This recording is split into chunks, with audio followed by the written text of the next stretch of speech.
오늘 읽은 말씀의 근거에서 마태복음 강해 74번째 시간으로 아버지 뜻에 순복하는 기도라고 하는 제목으로 말씀드리겠습니다.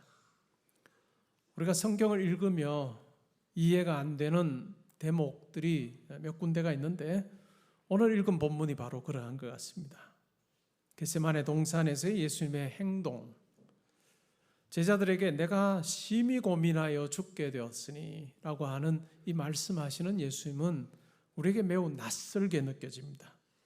제자들 앞에서 이렇게 약한 모습을 드러내시는 예수님의 모습, 죽음 앞에서 고뇌하시는 주님의 모습, 심지어 두려워하는 이 모습은 우리가 복음서에서 이제까지 보았던 예수님의 모습과는 많이 다릅니다. 왜 그러셨을까라고 하는 의문을 가지게 만듭니다.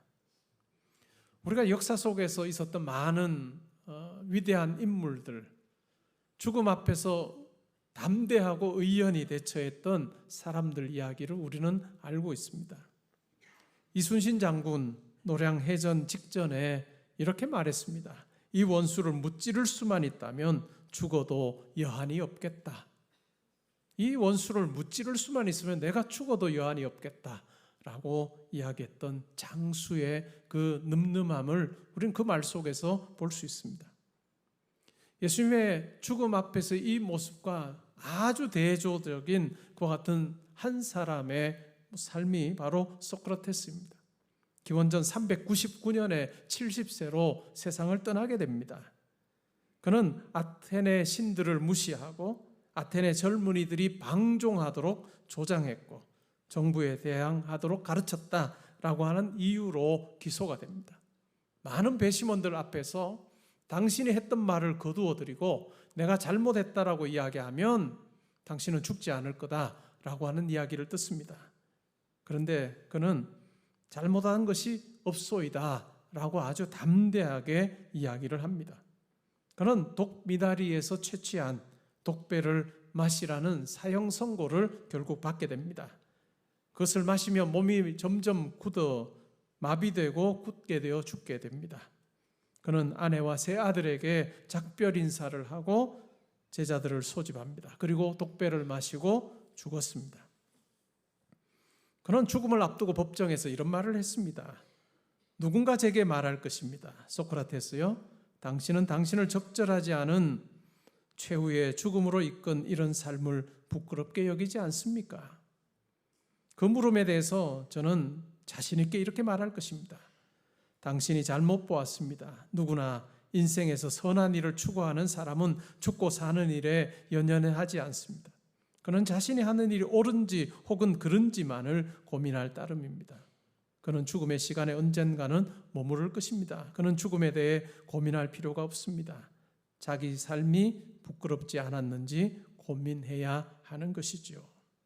그는 이 말을 하고 독배를 마시고 서서히 죽어갔습니다. 죽음 앞에서 아주 담대하고 의연한 모습입니다.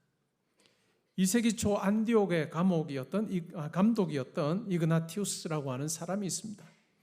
그는 예수 믿는 일로 인해서 잡혀서 로마로 가게 됩니다. 그런데 이런 당부를 합니다. 자신을 석방시킴으로 자신의 영예를 빼앗아가는 그 같은 일을 하지 말아달라라고 그렇게 부탁을 합니다. 그리고 이런 말을 합니다. 불에 타거나 십자가에 매달리더라도 뼈가 부러지고 사지가 찢길지라도 온몸이 가루가 되고 악마의 모든 악의가 내게 오더라도 좋다. 그렇게 해서 내가 그리스도 예수만 얻을 수 있다면. 죽음 앞에서 담대한 믿음의 고백을 하고 순교한 이그나티우스의 모습입니다. 2세기 중엽의 서머나의 감독이었던 폴리카베에 대해서 우리는 잘 알고 있습니다. 그는 86세에 화형당합니다. 그는 이런 말을 했습니다. 오 아버지여, 나를 순교자의 한 부분을 감당할 만할 자로 여겨주시니 찬송합니다. 나를 순교자의 한 부분을 감당할 자로 여겨주신 것에 감사합니다 라고 찬양하며 그는 불에 타서 죽었습니다. 한국교회 참 유명한 순교자이신 주기철 목사님을 우리는 압니다. 그는 세상을 떠나기 전에 이와 같은 마지막 설교를 했습니다. 주님을 위하여 오는 고난을 내가 피하였다가 이 다음 내 무슨 낯으로 주님을 대하오리. 주님을 위하여 이제 당하는 수욕을 내가 피하였다가 이 다음 주님이 너는 내 이름으로 평안과 즐거움과 영광을 다 받아 누리고 고난의 자는 어찌하고 왔느냐고 물으시면 내 무슨 말로 대답하랴. 주님을 위하여 오는 십자가를 내가 이제 피하였다가 이 다음 주님이 너는 내가 준 유일한 유산인 고난의 십자가를 어찌하고 왔느냐고 물으시면 내 무슨 말로 대답하랴 라고 이야기를 하면서 마침내 그는 일제에 한가하고 투철한 신앙과 민족 정신으로 한가하다가 내 여호와 하나님이여 나를 붙잡아 주소서라고 마지막 말을 남긴 채 그는 고문으로 인해서 찢긴 그 몸을 가지고 있지만 얼굴에는 천국의 소망을 가진 밝은 웃음을 머금은 채 평양 형무소에서 순교한 그 모습을 보며 일사각오로 사는 것, 죽음 앞에서도 믿음을 굽히지 아니하는 일사각오의 신앙이었다는 것인지 우리는 잘 알고 있습니다. 철학자는 죽음 앞에 의연했습니다. 순교자들은 죽음 앞에서 오히려 기뻐하며 하나님을 찬양했습니다. 근데 오늘 본문에 나타나는 예수님은 고뇌하고 있습니다. 우리가 이것을 어떻게 이해해야 할까요? 왜 예수님은 이제까지 보여주던 모습과는 다르게 죽음 앞에서 심히 내가 고민하여 죽게 되었다라고 약한 모습을 보이는 것일까요? 우리는 이 예수님의 모습 속에서 한 개인의 죽음이 아니라 이 예수님의 죽음은 온 인류를 위하고 온 인류를 대신하는 죽음, 그 엄중한 죽음이었다는 것을 우리는 기억할 필요가 있습니다.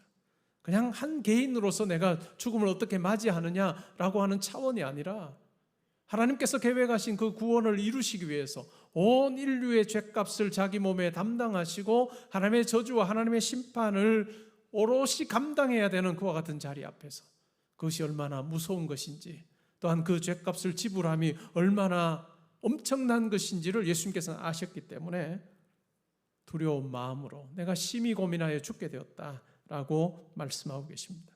예수님은 자기의 죽음이 바로 하나님의 심판이라고 하는 것을 예수님께서는 분명히 아셨습니다. 그 증거가 무엇일까요? 예수님께서 십자가에 달리실 때 정오부터 오후 3시까지 온 땅에 흑암이 가득했습니다. 하나님의 심판을 의미하는 것입니다. 애굽에 내린 10재앙 중에서 9번째 재앙이 바로 이 흑암재앙입니다. 캄캄함이 3일 동안 애굽 전역에 있었던 것을 우리는 알고 있습니다. 예수께서 십자가에 달리실 때 한 개인으로서 죽임당하신 것이 아니라 온 인류가 감당해야 되는 그 하나님 앞에서의 그 저주와 심판을 한 몸에 다 감당하신 그와 같은 것이 바로 십자가에서의 죽음이라 할 수 있습니다. 그렇기 때문에 그 죽음 앞에서 그 사명 감당함 앞에서 예수님께서는 지금 두려워하고 계십니다. 더글라스 웹스터라고 하는 분은 이런 이야기를 했습니다. 하나님의 아들이 탄생할 때는 한밤에 밝음이 있었다. 우리가 복음서를 통해서 잘 아는 내용입니다. 그러나 하나님의 아들이 죽으실 때는 한낮에 어둠이 있었다. 예수님께서 십자가에서 이렇게 외치셨습니다. 엘리 엘리 라마 사박다니 나의 하나님 어찌하여 나를 버리시나이까. 하나님으로부터 철저하게 버림당하는 그것이 바로 십자가의 고통이고 죽음이었다라고 하는 것입니다. 그리고 그 고통을 다 몸으로 감당하시고 나서 내가 다 이루었다라고 말씀하시고 운명하셨습니다. 그러면 왜 죄 없으신 그분이 그와 같은 하나님의 진노를, 하나님의 심판을 받아야 했을까요? 말씀은 분명하게 이야기합니다. 바로 우리를 위해서 그렇게 하셨다는 것입니다. 우리가 지난주에 살핀 대로 예수님께서는 마지막 만찬에서 이것은 너희를 위하여 흘리는 내 피다라고 분명하게 말씀하셨습니다. 요한복음에 보면 선한 목자는 양을 위하여서 목숨을 버린다라고 그렇게 말씀하신 대로 그는 우리를 위해서 자기의 생명을 내어주셨습니다. 바울 사도는 로마서 5장 8절에서 그것을 이렇게 이야기합니다. 우리가 아직 죄인 되었을 때 그리스도께서 우리를 위하여 죽으심으로 하나님께서 우리에 대한 사랑을 확증하셨다라고 이야기합니다. 구약의 이사야 선지자는 53장에서 이와 같은 이야기를 합니다. 그는 실로 우리의 질고를 지고 우리의 슬픔을 당하였거늘 우리는 생각하기를 그는 징벌을 받아 하나님께 맞으며 고난을 당한다 하였노라. 그가 찔림은 우리의 허물 때문이요 그가 상함은 우리의 죄악 때문이라. 그가 징계를 받음으로 우리가 평화를 누리고 그가 채찍에 맞음으로 우리는 나음을 받았도다. 우리는 다 양 같아서 그릇 행하여 각기 제 길로 갔거늘 여호와께서는 우리 모두의 죄악을 그에게 담당시키셨도다. 죽음을 앞둔 겟세마네 동산, 고민의 자리고 번뇌의 자리입니다. 그때 예수님께서 무엇을 하셨는지요? 이것은 우리 신앙생활에서도 매우 중요한 부분입니다. 고민의 장소에서 예수님께서 하셨던 것은 기도입니다. 고민의 장소가 번민의 장소가 기도의 장소가 되게 하셨습니다. 우리도 살다 보면 고민할 일이 많습니다. 생각이 복잡해지는 번뇌하게 하는 그와 같은 일들이 우리에게 있습니다.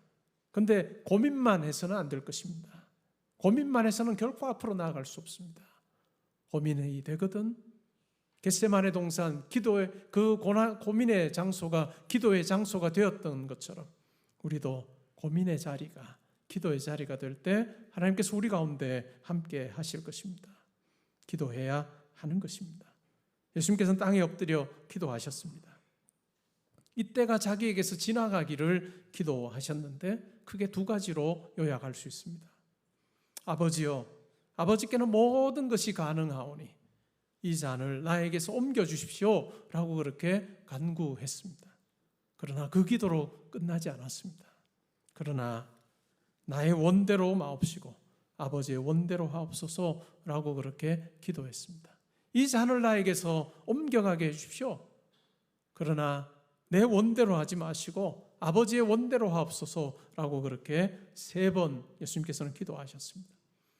우리는 이 예수님의 기도를 통해서 기도가 무엇인지에 대해서 우리는 배우게 됩니다. 기도의 목적은 하나님의 마음을 바꾸게 하는 것이 아닙니다. 하나님이 자기의 마음을 바꾸게 하는 것이 기도가 아닙니다. 우리의 열망과 우리의 의지를 하나님의 열망과 하나님의 의지 앞에 내려놓고 하나님 것을 우리의 것으로 취하는 것, 그것이 바로 기도의 자리라 할 수 있습니다. 기꺼이 예수님께서는 이와 같은 3번의 기도를 통해서 기꺼이 하나님의 뜻에 복종하셨던 것을 우리는 압니다. 우리는 기도에 대해서 오해하는 경우가 있습니다. 내가 열심히 하나님 앞에 간구하면 하나님께서 그 열심에 탐복하여서 내 기도에 응답하실 것이다 라고 그렇게 생각하는 경우가 있습니다. 절반은 맞고 절반은 맞지 않습니다. 결국 기도할 때 우리 마음을 살피는 것이 중요합니다. 내가 하나님께 간구하는 목적이 무엇인지, 내가 무엇 때문에 하나님 앞에 이 기도를 올리고 있는지에 대해서 우리는 알아야 됩니다. 그리고 하나님께서는 기도의 자리에 있는 우리에게 오셔서 그냥 호락호락하게 우리의 기도만 듣고 응답하시는 분이 아니라 우리의 중심을 살피십니다. 하나님의 영광을 위해서 하나님의 뜻 앞에 내가 순복합니다 하지만 여전히 내가 중요한 그와 같은 마음으로 하나님 앞에 간구하는 우리, 그 기도의 자리에 하나님께서 오셔서 우리의 생각 속에 있는, 우리의 마음 속에 있는 나 중심적인 그 부분을 내려놓게 하시고 마침내 하나님의 뜻에 내가 순종합니다 하는 그 고백을 받아내는 철저하게 이 역할을, 이 일을 하시는 분이 바로 하나님이십니다. 우선순위가 바뀌게 될 때 내 입에서, 내 마음에서 하나님 중심의 어떤 그 분명한 고백이 있고 내 입을 통해서 그것이 선포되고 그것이 간구로 나오게 될 때 하나님께서 그때 일하십니다.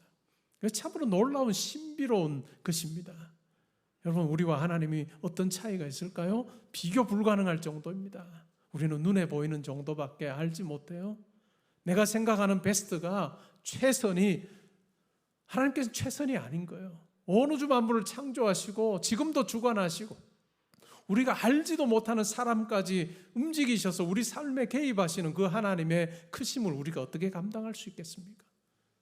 우리가 내 욕심 내려놓고 내 의지와 내 뜻에 하나님께서 순복해 주시기를 원하면 기도가 아니라 내 뜻과 내 욕심, 내 열망을 하나님께 다 내려놓고 하나님의 뜻을 가지고 내가 기도하기를 원합니다 라고 우리가 마음 먹고 고쳐 먹고 기도할 때 하나님께서 하나님의 방식대로 자기의 어떤 뜻을 이루어 가시는 것을 경험하게 되고, 이것이 성도들이 누려야 되고 마땅히 누려야 되는 참 감격스럽고 기적적인 그와 같은 신비스러운 일입니다. 하나님의 마음에 합당하기 위해서 우리 마음에 영적인 전투가 벌어집니다. 끝까지 너의 우선권이 어디 있느냐를 우리에게 물으시고 집요하게 우리를 바꾸시는 그 하나님의 손길을 우리가 기도의 자리에서 경험합니다. 그리고 그것이 되었을 때 하나님께서 우리 삶 가운데 역사하십니다. 오늘 예수님의 이와 같은 모습을 통해서 우리는 사명과 관련해서 한 두 가지 정도를 정리를 해보고자 합니다. 예수님께서는 고민의 자리에서 기도하심으로 결국은 하나님의 뜻 앞에 순복하심으로 사명을 감당하십니다. 여러분이 이 땅에서 감당해야 되는 사명은 무엇입니까? 그리고 그것을 어떻게 감당하고 계시는지요? 여러분이 생각하는 사명은 무엇이고 그 사명 어떻게 감당하고 계십니까? 이게 첫 번째 물음입니다. 중국 선교의 개척자인 허더슨 테일러라고 하는 분이 있습니다. 어느 날 그가 고국으로 돌아가서 선교사 후보생들을 만났습니다. 중국 선교의 사명을 가지고 준비하는 그들을 향해서 테일러 선교사는 이렇게 질문했습니다. 그대들은 무엇 때문에 선교사로 중국에 가려 하십니까? 그 중에 한 사람이 자신 있게 이렇게 대답했습니다. 예, 중국에 있는 수많은 영혼이 멸망을 향해 달려가고 있기 때문입니다. 또 다른 한 사람이 이렇게 답했습니다. 그것이 중국을 변화시킬 수 있는 유일한 길이기 때문입니다. 그 대답을 들었던 테일러 선교사는 그 대답이 틀린 것은 아니지만 선교지에서 예상치 못한 역경과 어려움에 부닥치게 되면 크게 흔들릴 수 있을 거다고 이야기를 해주었습니다. 한 사람은 수많은 영혼이 멸망을 향해 달려가고 있기 때문에 내가 선교하러 갑니다. 중국을 변화시킬 수 있는 유일한 길이기 때문에 내가 달려갑니다 라고 하는 명분을 가지고 이야기했습니다. 그러자 테일러 선교사는 틀린 것은 아니지만 그것으로는 상황의 변화가 있을 때 감당하지 못할 거라고 그렇게 이야기했습니다. 그러자 한 사람이 질문합니다. 그렇다면 선교사님 무슨 동기로 중국에 가셨습니까? 테일러 선교사가 이렇게 답합니다. 내게는 오직 하나의 동기밖에 없습니다. 그들을 사랑해서입니다. 그들을 사랑해서 내가 갔습니다. 고린도서 13장에서는 오직 모든 것을 아낌없이 주는 사랑만이 모든 것을 참으며 모든 것을 믿으며 모든 것을 바라며 모든 것을 견딜 수 있다라고 이야기를 합니다. 우리가 사명을 감당할 때는 사랑으로 감당해야 합니다. 오늘날 우리 사회에 어떻게 풀어야 할지 모르는 일이 있습니다.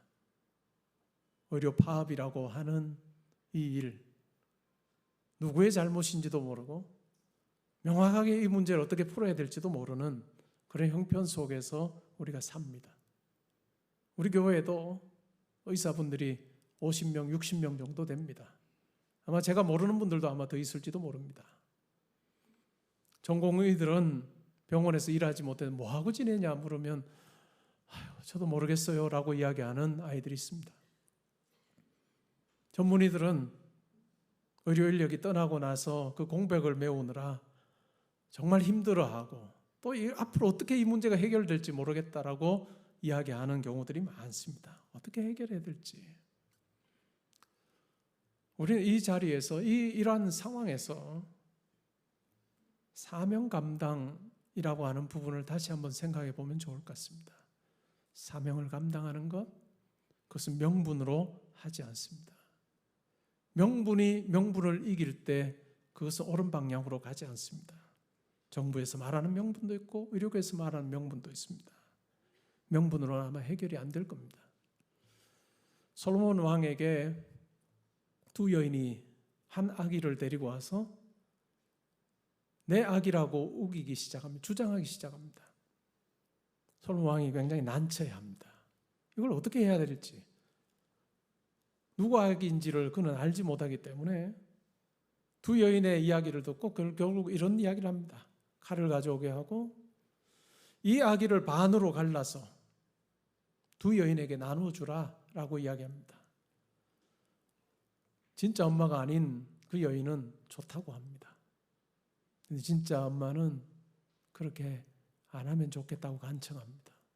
저 아기를 내가 가지지 않아도 되니까 이 아기를 죽이지 말고 저 여인에게 주라고 이야기를 합니다.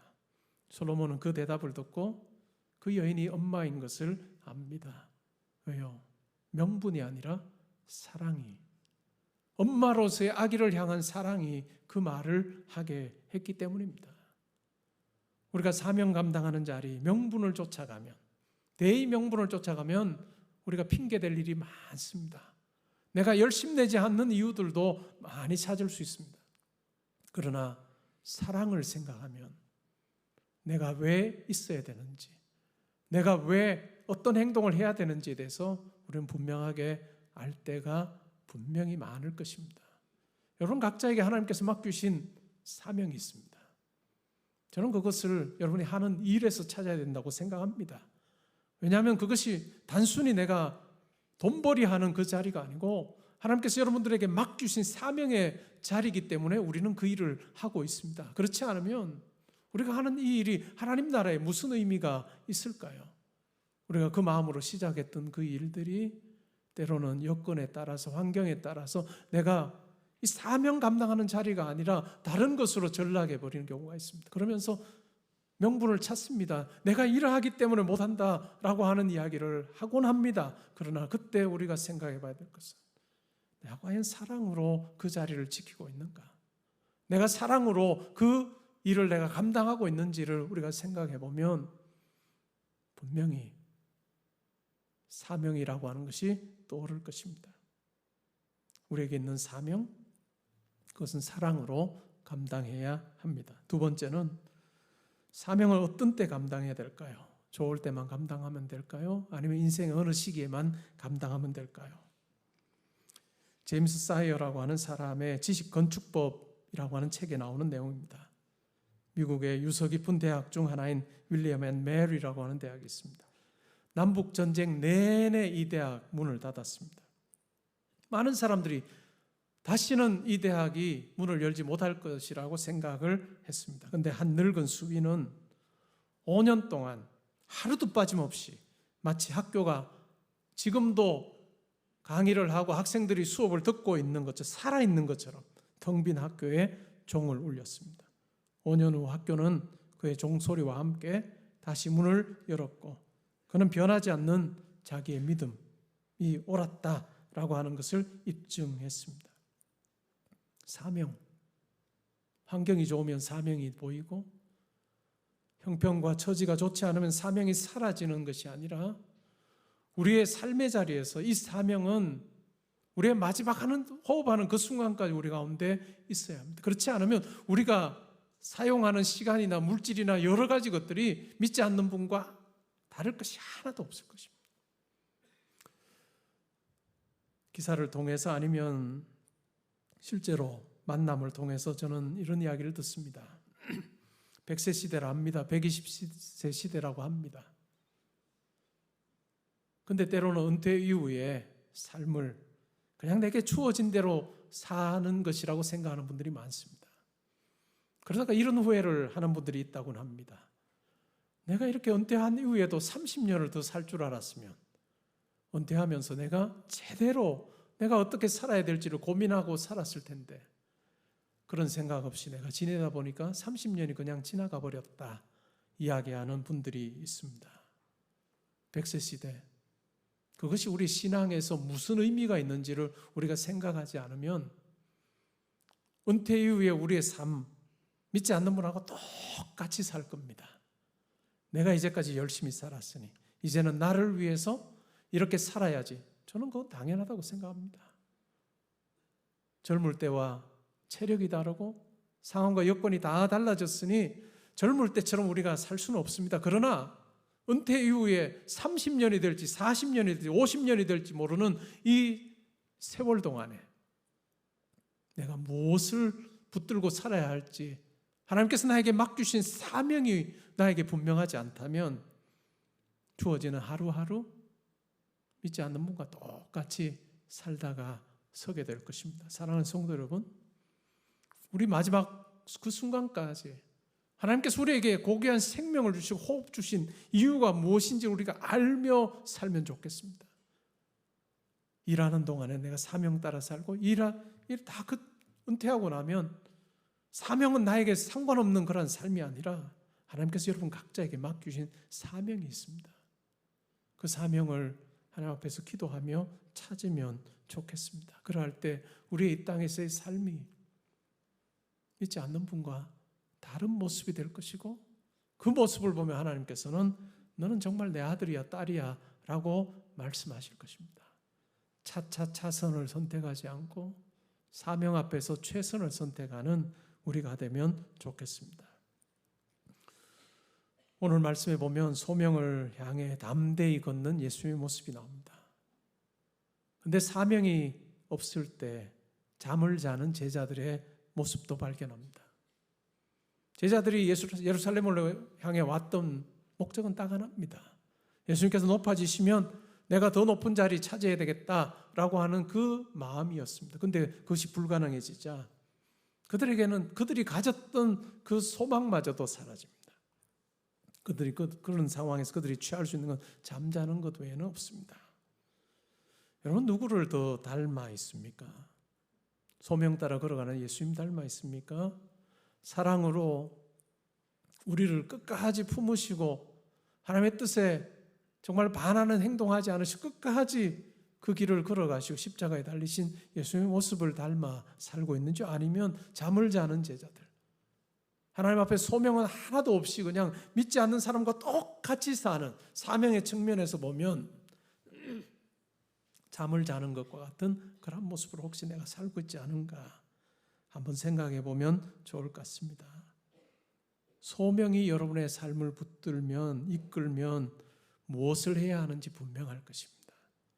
그러나 그렇지 않으면 형편과 처지와 환경 따라 살 수밖에 없습니다. 결실의 계절 가을이 다가옵니다. 여러분, 이 결실의 계절 가을, 여러분 소명을 감당하기 위해서 하나님 앞에 기도하셨던 예수님을 기억하며 우리가 기도의 무릎을 꿇으면 좋겠습니다. 염려할 일들이 많습니다. 고민할 것 같은 일들도 많습니다. 우리 인생에 고민의 겟세마네 동산이 있습니다. 고민만 하고 염려만 해서는 아무 일도 일어나지 않을 것입니다. 그 고민의 자리가 기도의 자리가 될 때 비로소 하나님께서 여러분의 삶 가운데 개입하셔서 여러분들을 통해서 이루실 일들을 이루실 것이고 여러분들의 인생에 귀한 결실 허락해 주실 것입니다. 결실의 계절 가을을 시작하는 9월 첫 번째 토요일 온가족 새벽 기도회 때부터 나와서 기도하면 좋겠습니다. 여러분들이 나온다 해야 제가 김밥을 더 많이 준비합니다. 결실의 계절 가을에 내가 결심하고 하나님 앞에 나와 기도하겠다 하는 마음으로 한번 이 계절을 맞이한다면 하나님께서 여러분 인생 통해서 2024년이 그냥 아무 결실 없이 흘러가는 것 같은 해가 아니라 기도 가운데 역사하시는 하나님을 만나게 되는 그 은혜의 자리, 은혜의 해가 되리라 믿습니다. 우리에게 감격스럽게 이 결실의 계절 가을을 보내고 누리는 우리 모든 성도님들 되시기를 주님의 이름으로 축복합니다. 아멘.